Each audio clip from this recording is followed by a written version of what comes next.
Welcome back to my channel. I'm Iman Monet. Today I have a special guest because we have hit 100 subscribers on this channel. So I have a special guest. I'm going to be doing an interview with my dad to get a parental perspective on having a child that deals with depression and anxiety. We'll be able to get his thoughts and his great advice. So we'll get his own perspective of that. I'm so excited we've reached 100 subscribers. Thank you so much for joining me on this journey.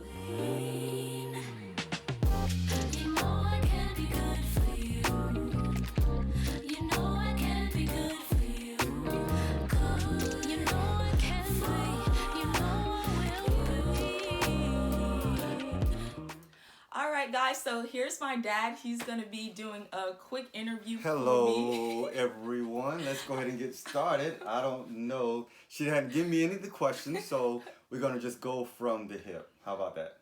Okay, so we got 5 questions, so we're going to go ahead and get started with question number 1. Alright, so question number 1 is, were there certain signs or symptoms that stood out to you while I was dealing with depression? No. I think as a parent we just chalk it up as teenage things and female going through her normal ups and downs. So no, I don't think there were any signs of depression that stood out. I mean, of course hindsight is 20/20, but while you're going through I just chalked it up as okay, it's one of those days, or you know, that it's just the norm from teenager on through adulthood. Yeah, so I would agree, because especially starting off, because I thought it was me wanting to graduate in the homesick thing, so it was misleading. Yeah, because I think starting off not want to be at school, all of that, so it was like, no, you have to at least go to school. So yeah. Question 2. How do you judge when to intervene and seek help as a parent? Since I was in my 20s, so for an adult child, how do you know when to step in and intervene to seek medical attention? Well, I think, again, if there's a parent that's watching or a child that's watching, the first thing I think that is important is that the child or young adult must give the sign or ask for the help at first. Because intervening without the help being asked, you don't know. I mean, you simply just don't know as a parent. There's no way of saying, okay, this is what I should be doing next, because it's foreign. This is not something that you deal with every day, not something that we talk about. Especially in our community, Black community, we definitely don't talk about mental health. I mean, which should be a conversation, because when it shows up, you're not aware of what it is. Right. And so I think the time to intervene is the first time you were strong enough to come to us, and the first time you say that you needed help, because how you were thinking and what your process was. And still didn't know what type of help, kind of help, all those things. And so as we went on through, we understood that, okay, imbalance mentally can be cured, but it's just something that you're going through at the moment. Right. And so the seeking the help is that, okay, when you understand, first let's get to a doctor, a therapist, let's get to a professional to talk it out. Right. Because we understand now that professionals know what they're doing. I mean, it's just what they do. And so when we see it as a negative or something that we're just trying to just say, oh, just go on through it. Well, the professional knows if you're going to need a type of medication to push you on through. Right. You know, to get you to the next level. Of course. With that, when I was talking about the intervening, with depression is something that's easily hidden. So sometimes you can have a good day, sometimes you can have a bad day, and it goes up and down. So you think, I'm having a good day, so I must be good. I might not need extra help. So that's something else with the intervening, knowing, okay, because it can be masked. Yeah, and I think, you know, again, the intervention is seek the professional help immediately. And again, therapist is probably the easiest way to go first. Just go with the therapist, psychotherapist, whatever kind of therapist is called. Therapist. Yeah. Yeah, I think that's the easiest thing to do. Definitely.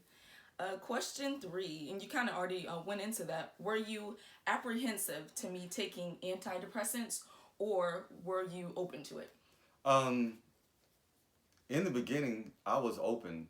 Take whatever needs to be taken. I don't see. I think God creates medicines and things to help us. I know a lot of times, we're Christians in a Christian arena. Of course, we pray first, absolutely, because we do believe that prayer works with the medical profession. We don't believe that you just pray and God is just going to do everything a miracle. Well, I understand He will work a miracle, but the wisdom is use both of the things that He's already created. Right. So there's a medical profession that He's allowed someone to go to school for years to understand these things, and we pray. And so, yeah, I think the antidepressants are part of it to help regulate the chemical imbalance. It's just a chemical imbalance, and right now, like even just taking vitamins, we take vitamins because we know that we don't eat enough protein and things in our natural state of eating. So no, I think you should be able to take what is necessary to get the imbalance corrected. Yes. I think that's just wisdom. People seeing medicine as bad when it comes to mental health is really crazy. It is, and it's more so people don't have enough knowledge of it. Right. They think you're on the crazy meds. Right. It's just a bad stigma when it is comes a bad to stigma. it. It is a bad stigma, and I remember coming up in the Black community, you joked about it, and but because you didn't understand. Right. But now that I clearly understand, it's not a joking matter. And the thing is, it's just you need help. Definitely. Get the help that you need. They do help. All right, so question number 4. So in my last episode, I just finished talking about me going to the ward, being in the unit. So question 4 is, what were you feeling? What was your reaction to me being in the unit when you visited me? Ooh. Ooh. You know what? I think I was glad that you were getting the help that you needed. Your state of being was bad. Yeah, you know what? I think I was more concerned about you wanting to come out and not complete the process. Okay. Because of how hard it was for you being there. I wanted you to complete the process, and I understood that most processes are difficult. I didn't play sports in high school because I saw them. I liked football. But I saw my friends going to two-a-days. Okay. And I was like, that is highly unnecessary to be in the sun working out to play a sport. But I understand processes, so I knew that it was going to be difficult to go through, but in the end, you're going to get the results. Right. And so me seeing you in that arena, going through what you were going through, I knew that it was the help that you needed. So I knew that the doctors were there. They understood what you was going to go through, that you wanted to come out, that your state of being is that, okay, I've had enough. I am cured mentally. This right here has cured me. But I understood that it was a process. And so I was okay with it. At a certain extent, when I realized that that there were some meds to help you, then I said, okay, some of this looks like it's going a little bit too far. It looked like they were trying to milk you at a period of time. I was like, okay, let's get the meds and let's go forward, But I also talked about in the video how my parents were just at the point where you guys are like, I need you to get whatever help that you can get. Absolutely. Because we don't know, we never dealt with this, we don't know what's going to help you. Absolutely. So do whatever the doctors are saying. You do what the coach tell you. I don't care if you're in the basket weaving. You do what the coach tell you because they know exactly what it takes to win. This is what they do every single day, month in, month out. And so the program is what it is. And so, I think just sitting, listening, going through the program. And if you already know, here's the thing, we didn't know. Right. And that was the biggest That's thing. the They thing. didn't know, Yeah, so we had to do what they said. We didn't know. We wanted good results. Yeah, so now, talking to people that need this type of help, I'm saying, no, settle down, go through it, it's going to help. It is. Yeah, it's going to help. Yeah. And then we're on the last question. I think you already kind of went through this with the other questions. All right, great. Question number 5 is, looking back, is there something you know now that would have helped me in the beginning? I think we should have did a therapist sooner. I think once, I think the first time that really, that's thinking back, that you asked for help when you were saying, okay, we don't call and talk enough on the phone. Mm-hmm. That right there, saying, okay, there needs to be more talking. When you wasn't a really talkative person. Right. There wasn't a time that you always want to have conversations and stuff like that, mm-hmm. And so the time that you said that, okay, we're not talking enough, that probably should have been a red flag. Some type of flag. Yeah. I don't know, maybe red, but yellow. Kind of yellow. Caution. Yeah. Because it was something different that we never talked about or discussed. But again, you were away from home, so mm-hmm. normally, I was a cheer dad, so even if, I guess we were talking or being around each other all the time anyway, mm-hmm. So I guess being a talkative person, we were always hanging out. Right. Either driving to school, picking up from school, or doing those things. So I don't know if like I said, hindsight is so 20/20. But if someone is going through, I don't think they will pick up signs, because you don't know what you're going through, nor does the parent know what you're going through. So mm-hmm. the signs are really not there. I think, again, the most important thing is that when the person feels like, hey, something is wrong, that should make that statement, hey, I'm not feeling right. I'm feeling kind of down. And that's the thing. Down is, I guess, the word that should be used. Mm-hmm. Feeling kind of down. That will give the leeway of saying, okay, parent, let's get someone for them to talk to. Right. I think that would be. And then also it goes in bouts again. Like I said, it's up and down. Right. Up and down, up and down. So it might be a few weeks where you're okay. Right. And then it goes down, and then it's just like, how do you know? Like, right. For a parent.